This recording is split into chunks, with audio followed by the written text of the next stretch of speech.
Alright, so that is Rippin' Riders. Snowboarding. Yay.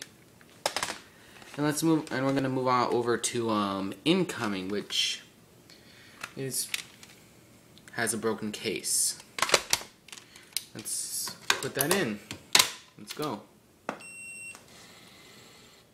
Alright, so this is Incoming. It's a rather fun, it seems to be an arcade game with the premise very similar to every alien invasion movie there ever was. Aliens have come over to take over Earth, and we must stop them by using our armed forces. Rather than reviewing this game start to finish, I'll review it in segments, first of which are the turret segments. In these segments, the enemy AI is not very good and rather stupid. You can just, if you can line up the correct shot, just keep it there and the enemy ship will fly right into your fire. But nonetheless, it is still rather fun and exciting to play, especially because you're now, if you fire at your own base, it can also take damage, as you may see in a minute. Also, it's really just plain fun to shoot down enemy ships, especially the orbital craft, which don't explode, they catch fire and then crash to the ground, whereas the fighters just sort of blow up in the sky. As you'll see here, shoot the orbital craft, it crashes to the ground. Also, there are enemy bombers, which you must take out with the turret too, which is also really fun because they're big, gigantic things that take a lot of fire, and it's just so satisfying when you finally shoot them down.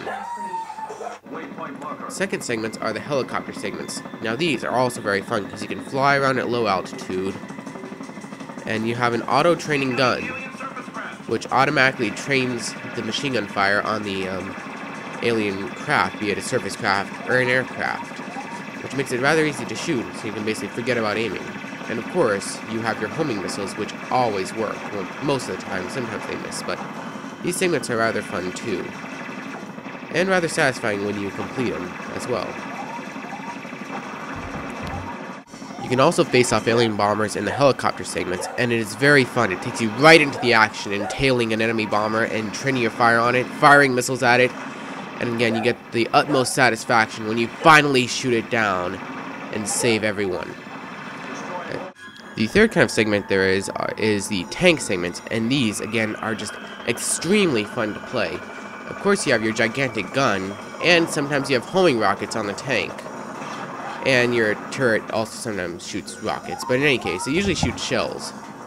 But it's really fun to tail an enemy tank and squeeze off that shot and just watch it explode.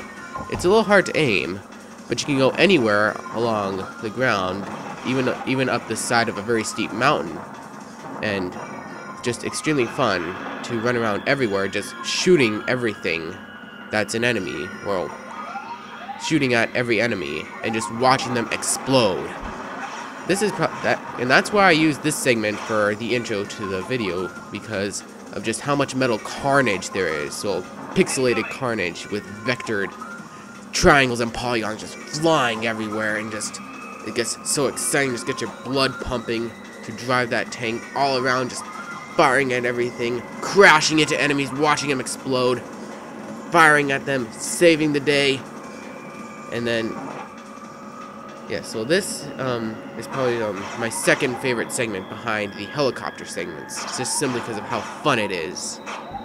And so let's move on to the worst aspect of this game, the fighter jet segments. In this segment I'm flying an alien fighter jet, as you can see, and unfortunately it's rather hard to control because the throttle makes you go forward, and it's got this odd hovering control, and your rapid fire is not nearly fast enough to shoot down any of the enemy fighters with your guns, so you're going to end up using up your missiles all the time. It's very hard to shoot. You'll more likely than not crash into what you're trying to protect, or the enemies more often than not again, and it's just very disorienting because you can't roll, but sometimes you can get yourself upside down by accidentally putting the analog stick over too far. And this is really unfortunate because I always want to play a good flight simulator game, and it's just very disappointing that we had to end on the worst segment of the game, and furthermore that the worst segment is the segment that I was almost looking forward to the most. It's just so disappointing when you have a game with all these kinds of great flight combat and ground combat modes, when the one that is usually my favorite is in this case the worst. It's just so disappointing how they screwed this up. No ailerons. The up and down controls are horrible. And you're always flying an aircraft that can somehow hover, be it a Harrier or an enemy craft. And I'm very sorry to have had to end this part of the view on the worst segment. But this has been incoming, and this just shows how hard it is to land. So I guess we'll just have to move on to the final game. That's more or less the gist of incoming. I rather like it still. Let's move on to my last and favorite game on the Dreamcast so far, Test Drive Rally.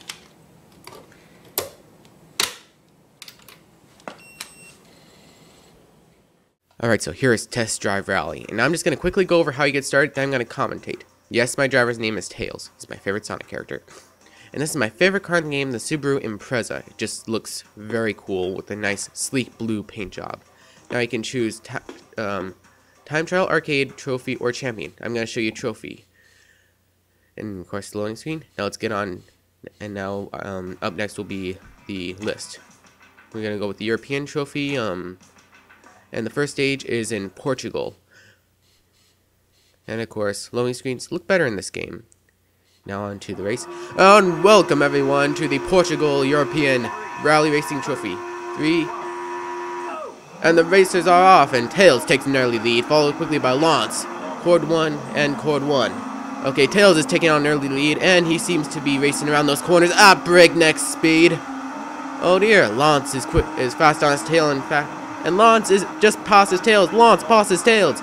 Ooh, Tails is taking a rough beat, and Tails takes #1 spot again. Ooh, looks like he's going around those curves rather tight and rather fast for this kind of race. Ooh, takes a heavy hit from Lance. Ooh, and Tails finds himself in #3 with Lance in first place and Chord 1 in second place. Ooh, Tails is lagging behind. Lance is taking the victory with Chord dropped in behind him. Tails is coming up fast. He's coming up fast. He's banging around everywhere, and Tails passes Chord and is in a big hit on the far turn. Tails is in #1 now. He's going. Oh, and Chord 1 passes him. Ooh, Tails is hot on his tail though. He was not giving up. This driver's not giving up. Ooh, and he gets passed by Lance again. Tails now finds himself in #3. Chord in first place, and he's going around the corner very fast with Lance on his heels and Tails on Lance's heels. Ooh, Tails passes Lance and is going for first place. You can see it. He's just going. He's not giving up. He's putting the pedal to the metal, and he passes Chord 1 and is racing down, trying to get as far as possible. And can he do it? Can Tails do it? He's going. He's going. Yes, it seems that this will be an easy victory for Tails if he can keep his head.